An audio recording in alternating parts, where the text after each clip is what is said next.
All right, well, this next couple of problems, back to some applications. They're a little different, but the good news is that they give you the function, the rational function, in both problems that you have to work with. You're just going to substitute in values for either the variable t or for the expression p of t, or over here for the variable t or for the expression c of t. And so we'll start here with problem number 15. It says a rare insect was discovered in the rainforest of Costa Rica.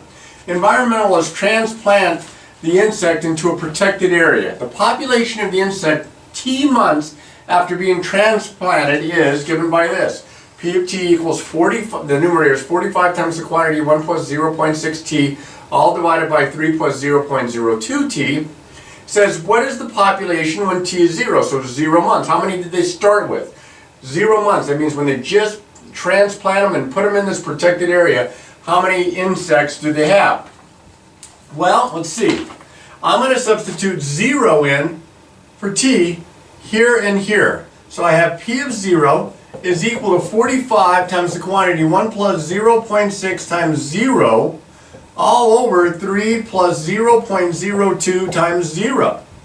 Well, I always like plugging in 0 because typically the expressions simplify pretty nicely. And that's what happens here. This is 0.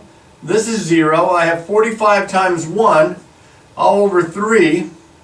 45 divided by 3 is 15.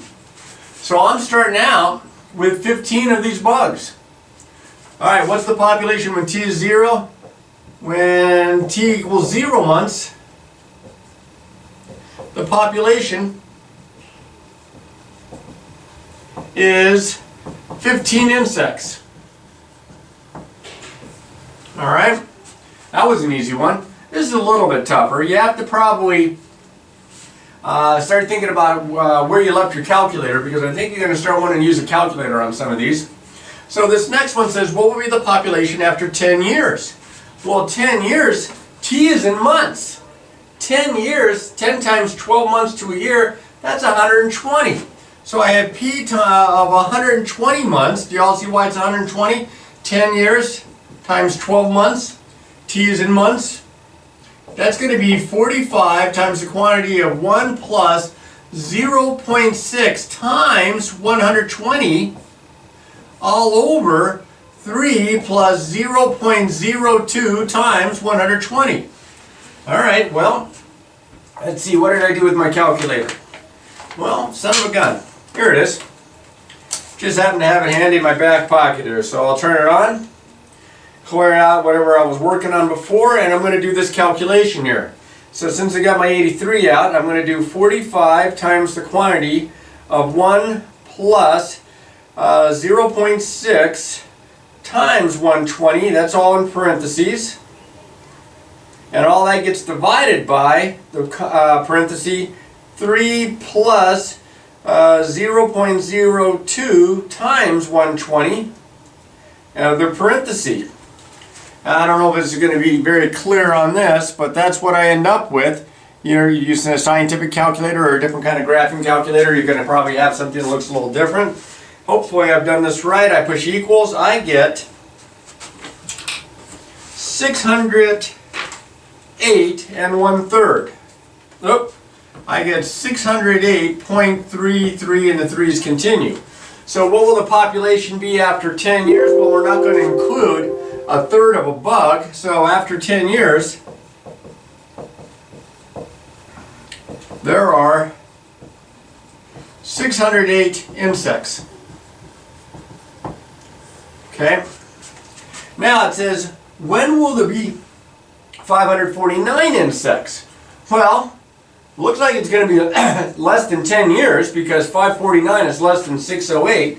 But this one's a little different. They didn't tell us the time. They're asking for the time.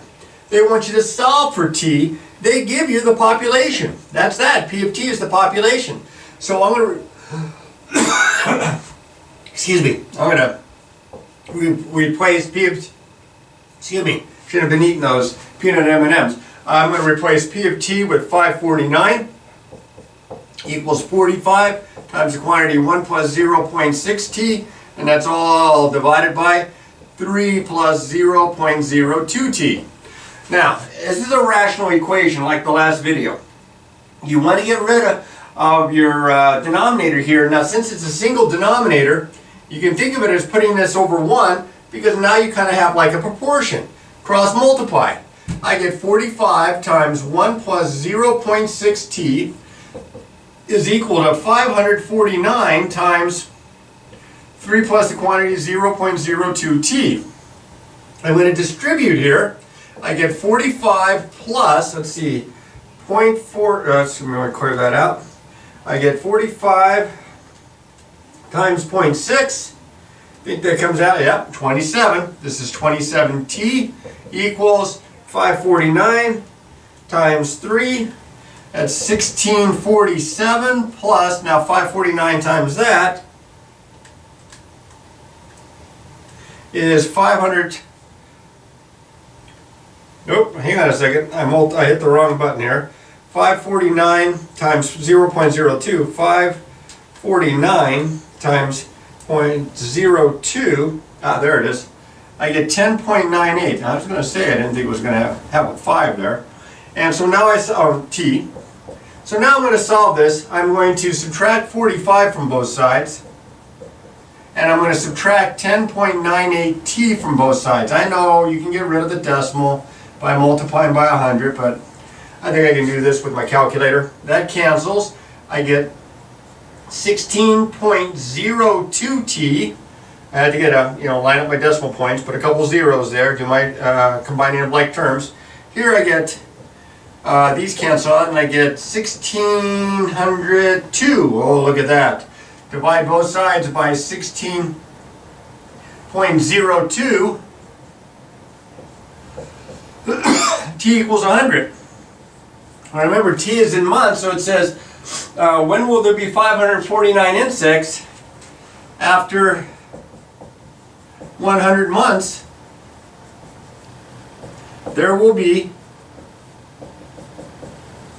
what did I just say, 549 insects. Well, we thought it was going to be less than 10 years. 10 years is 120 months. So that is what, 8 years, 4 months if you divide by 12? Alright, next guy up.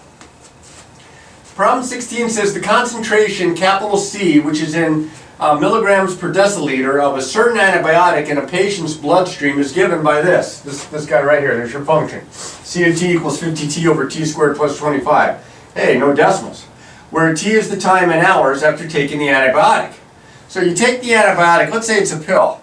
It takes a while for it to dissolve and get into your system, and then after it's been in your system for a bit, it starts to get flushed out and diluted and expelled. So what happens here is it starts out slow, it builds up until you get a higher concentration, and then it kind of dies down as it is spread throughout the body system, and the body system is processing it. It says, what is the concentration 4 hours after taking the antibiotic? Well, T is time in hours. 4 hours, you're just plugging in. You want C of 4. That's 50 times 4, all over 4 squared plus 25. That's 200. That's 16. That's 41. It looks like, because 40 goes in 5 times, all right, it looks like it's going to be just a shade less. And since this is kind of a medical one, I think what I'll do is I'll round to the nearest tenth here. So I'm going to take 200 divided by 41. It should be just a shade under 5. It is. This is approximately 4.88. And this would be in milligrams per deciliter. So the concentration is about 4.88 milligrams per deciliter. All right, don't forget your units. Write your answer as a story problem. Now, part B has got a little bit more to it, and you might see that. Notice that I put a graph over there, and you're going to see why in a moment. In order for the antibiotic to be effective, 4 more milligrams per deciliter must be present. If it's got a very low concentration, it's not helping the body, so they have to have at least 4 milligrams per deciliter before it's really effective in helping cure whatever's going on. So 4 more milligrams per deciliter must be present in the bloodstream. It says, when do you have to take the antibiotic again? All right, solve using algebra. So the first thing I'm going to do is solve using algebra. So I want to know when I have to take it in. I want to know t. I have to have 4 or more. So I'm going to plug 4 in for c of t. That's my concentration. I'm going to write 4 equals 50t all over t squared plus 25. And like I did on the last one, I can write the 4 is 4 over 1 and cross multiply, so I get 4 times t squared plus 25 is equal to 50t. I'm going to distribute, I get 4t squared plus 100 equals 50t. You could divide through by 2 if you wanted to. That would simplify this, but I'm going to just go ahead and start getting after this, at least by subtracting 50t from both sides, because it's quadratic. I get 4t squared minus 50t plus 100. Now you have to factor, so you probably want the numbers to be as small as possible. Divide all the way through every term by 2. Now here's where you may be using the bottoms up method. I'm just going to go ahead and see if I can factor this with trial and error. That looks like a 2t and a t. Probably a 5 and a 10, since I have something that ends with a 5 in the middle. How about if I put the 10 here, the 5 here, this has got to be a plus, so they got to have the same sign, they got to both be negative. I think that's my guy. So I said 2t minus 5 equal to 0. I said t minus 10 equal to 0. I add 5 to both sides. I get 2t equals 5. I get t equals 5 halves. And I add 10 to both sides, and I get t equals 10. Now that's 2 different times. That's 2 different times when exactly 4 milligrams per deciliter are present in your bloodstream. What about before 5 halves or 2.5 seconds, right? Or what about after 10 seconds? Or what about in between 2.5 and 10? Well, way back here, remember we plugged in 4, which is between these two, and it was more than 4. So when will you have to take this antibiotic again? Well, it builds up to exactly 4, 2.5, this is in hours, after you take the pills, or take the medicine, and it stays 4 or more till it gets to 10. And then it drops under 10. So you would have to take it again, take the medicine again after 10 hours. Okay? For it to be effective. And then it'll start building up in your system again. Now it said to solve this graphically. I'm going to put my calculator down. To solve this graphically, what I did was I went back to here, and as you can see there's a few points that are marked here. I plugged in 0 and 2 and 2.5, and I think I plugged in 4, 6, 8, and 10. And I got this curve. Now it says, this by the way, this is the time in hours, and this is the concentration of the medicine in milligrams per deciliter. So this is 1 milligram per deciliter, 2 milligrams, and so on up. I want this to have at least 4 or more, at least 4. So what I'm going to do is I'm going to come over to here, and I am going to draw a line, best that I can, a horizontal line, the line y equals 4. And do you see what happens here? 2.5, 10. My dosage is above the 4 mark, in between 2.5 and 10.